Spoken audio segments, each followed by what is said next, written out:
Hello everyone, welcome to केनी study. आज है 7 मई और आज की डेट को सेलिब्रेट किया जाता है एज वर्ल्ड एथलेटिक्स डे के रूप में। So its primary objective is to promote interest in sports among the youths, specially in athletics, and to spread awareness about health and fitness. So this day is observed internationally and was initiated by the International Amateur Athletics Federation, now known as World Athletics. And the process of establishing World Athletics began on 18th of July 1912 in Stockholm, Sweden after the 1912 Olympics. तो आप ध्यान रखेंगे 7 मई को celebrate किया जाता है world athletics day के रूप में. आज के इस करंट अफेयर सेशन में जो टॉपिक्स हैं वो हैं solar energy corporation of India के बारे में देखेंगे, देन देखेंगे कृष्णा रिवर सिस्टम के बारे में. इसके साथ ही काफी चर्चा में रहा सार्क वीजा एग्जम्पशन स्कीम के बारे में देखेंगे, देन देखेंगे कश्मीर वैली के बारे में, इग्ला एस जो एयर डिफेंस सिस्टम है ये काफी चर्चा में रहा है, इसके बारे में देखेंगे, और लास्ट में देखेंगे हम एआई डाटा सेंटर पार्क के बारे में. हाल ही में भारत में पहला एआई डाटा सेंटर पार्क स्थापित किया गया है. शुरू करते हैं. आज का फर्स्ट क्वेश्चन है,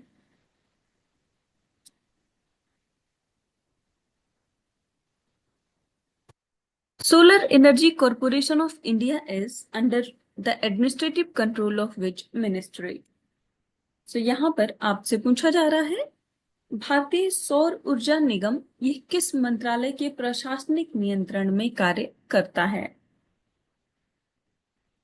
आपके ऑप्शंस हैं ministry of power, second ministry of environment forest and climate change, third ministry of science and technology, या फिर ministry of new and renewable energy.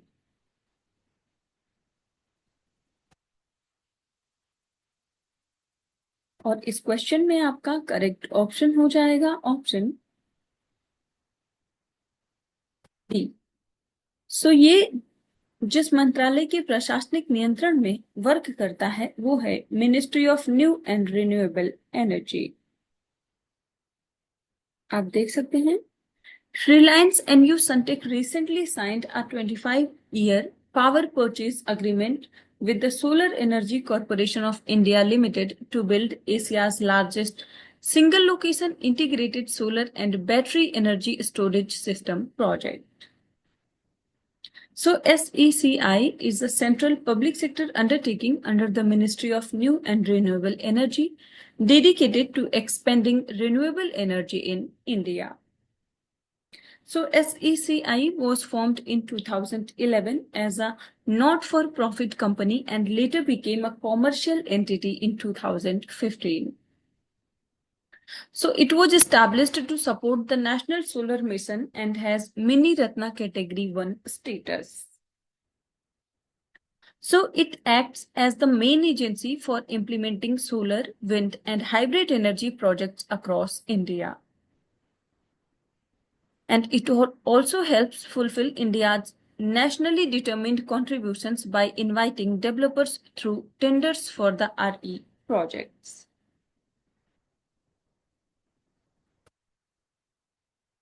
बढ़ते हैं नेक्स्ट क्वेश्चन की ओर.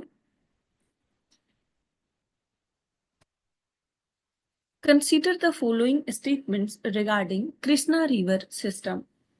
यहाँ पर जो कृष्णा नदी प्रणाली है उससे संबंधित कुछ कथन दिए गए हैं जिन पर आपको विचार करना है. फर्स्ट स्टेटमेंट है the Krishna river originates in the Eastern Ghats near Mahabaleshwar and flows westward to drain into the Arabian sea. And second, the Nagarjun Sagar Dam, a major multi-purpose project, is located entirely within the state of Andhra Pradesh on the Krishna River. And second, and third, the Krishna River basin is characterized by highly seasonal rain-fed flow, making it prone to significant variations in water availability between monsoon and dry seasons. और आपसे यहाँ पर correct statements पूछे जा रहे हैं।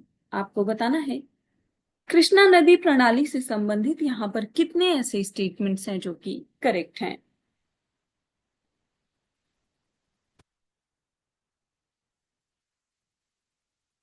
और इस क्वेश्चन में आपका करेक्ट ऑप्शन हो जाएगा ऑप्शन ए। सो यहाँ पर केवल एक ही स्टेटमेंट करेक्ट है और वो है थर्ड स्टेटमेंट, जबकि फर्स्ट और सेकंड इनकरेक्ट है। आप देख सकते हैं। So the Krishna River originates near Mahabaleshwar, which is in the Western Ghats in Maharashtra, not the Eastern Ghats. And it flows eastward across the Deccan Plateau through Maharashtra, Karnataka, Telangana and Andhra Pradesh for about 1400 kilometers before draining into the Bay of Bengal, not the Arabian Sea. So the Nagarjuna Sagar Dam is located on the border between Telangana and Andhra Pradesh, while it serves both the states, and it is not located entirely within the current state boundaries of the Andhra Pradesh. So the Krishna River is largely rain-fed, primarily dependent on the southwest monsoon for its water supply, and this results in high seasonal flow which peak discharge during the monsoon months and is significantly reduced flow during the dry season. So this variability poses challenge for water management, irrigation and hydropower generation, making projects like dams crucial for regulating water availability throughout the year.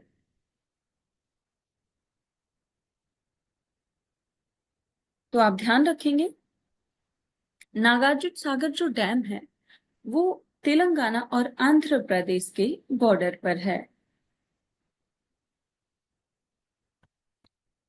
बढ़ते हैं next question की ओर।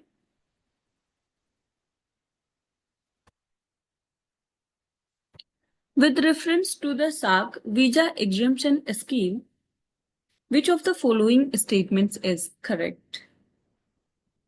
यहाँ पर आपसे पूछा जा रहा है जो सार्क वीजा छूट योजना है उसके संदर्भ में आपको बताना है कि इनमें से कौन सा कथन सही है। फर्स्ट स्टेटमेंट है it allows all citizens of SAARC countries to travel without a visa to any other SAARC nation. And second, it is applicable only to government officials of SAARC member states. Third, it grants a special visa-free entry to specified categories of people from SAARC countries. And fourth, it was introduced after 2015 to boost tourism in South Asia.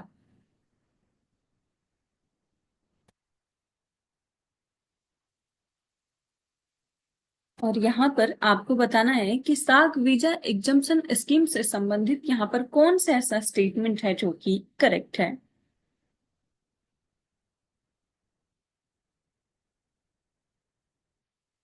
और इस question में आपका correct option हो जाएगा option C. So it grants special visa free entry to specified categories of people from SAARC countries. आप देख सकते हैं The SAARC visa exemption scheme was launched in 1992 to promote people contact in South Asia. So it does not give blanket visa-free travel to all citizens. Instead, it provides special travel permits to certain entitled categories of individuals, जिनमें वर्तमान समय में 24 categories हैं, such as dignitaries, judges, parliamentarians, senior officials, journalists, sports persons, etc. So this scheme is not limited to officials and it includes various civilian categories as well. And the decision to create SVES was made in 1988 and it became operational in the early 1990s. So recently, India suspended SAARC visa exemption scheme privileges for Pakistani nationals after a terror attack, जिसकी वजह से ये काफी चर्चा में रहा है।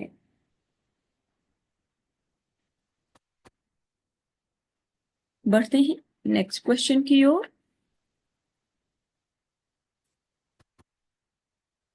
Consider the following statements.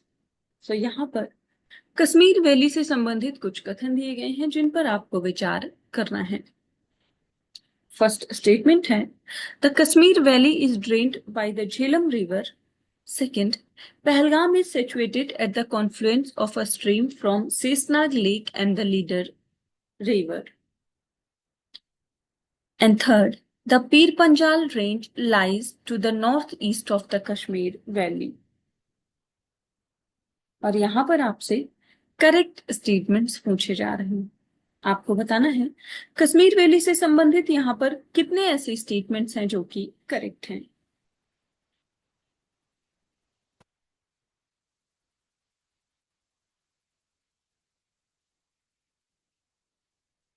और इस क्वेश्चन में करेक्ट ऑप्शन हो जाएगा option B.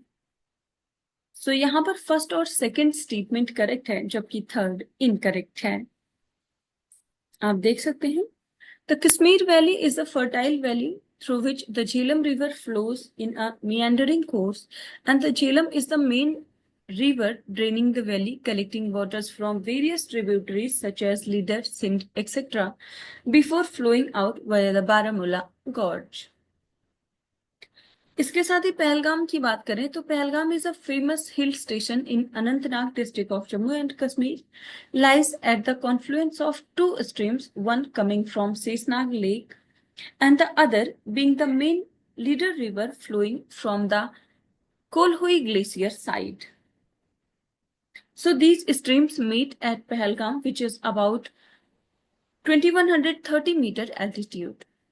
And this confluence forms the Leader River that continues through the Leader Valley and eventually joins the Jhelum. So Kashmir Valley is bounded on the southwest by the Pir Panjal range and on the northeast by the Great Himalayan range. जो Sheshnag lake का root है वही root होता है अमरनाथ यात्रा का।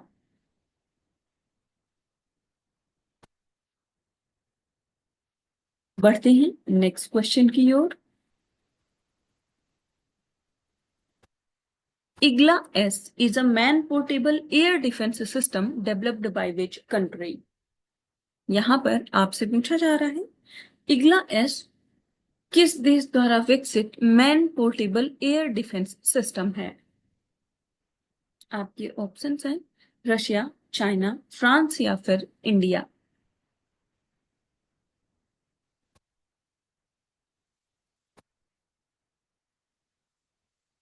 और इस क्वेश्चन में करेक्ट ऑप्शन हो जाएगा ऑप्शन ए। सो ये डेवलप किया है रशिया ने। आप देख सकते हैं India has recently received a new shipment of Russian Igla-S air defense missiles amid rising tensions with Pakistan after the Pahalgam terror attack. So Igla-S is the man-portable air defense system developed by Russia, and it is a handheld system that can be used by one person or a small crew. So it is designed to shoot down low-flying aircraft, cruise missiles, and drones. आप ध्यान रखेंगे Igla S जो air defence system है ये develop किया है Russia ने।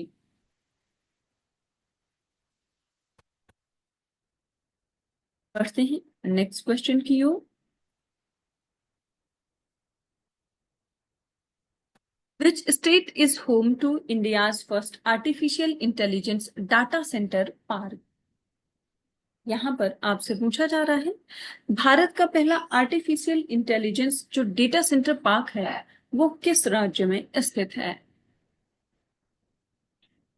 आपके ऑप्शंस हैं कर्नाटका, महाराष्ट्र, उत्तर प्रदेश या फिर छत्तीसगढ़।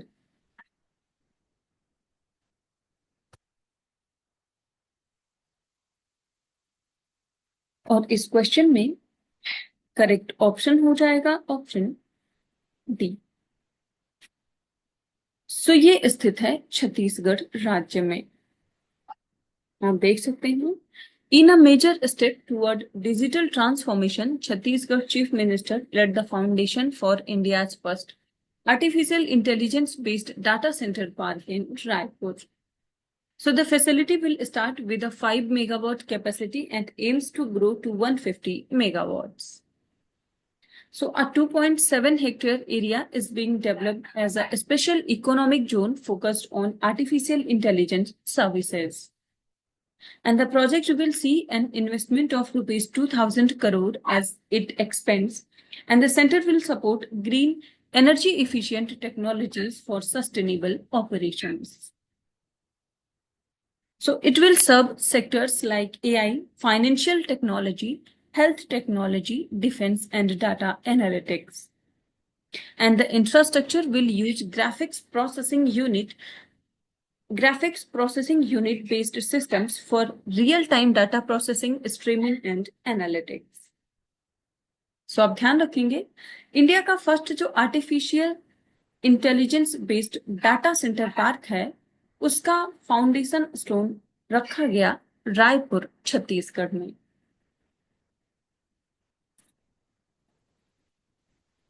सो आज के करंट अफेयर सेशन में इतना ही. Thank you for watching. Do like, share and subscribe.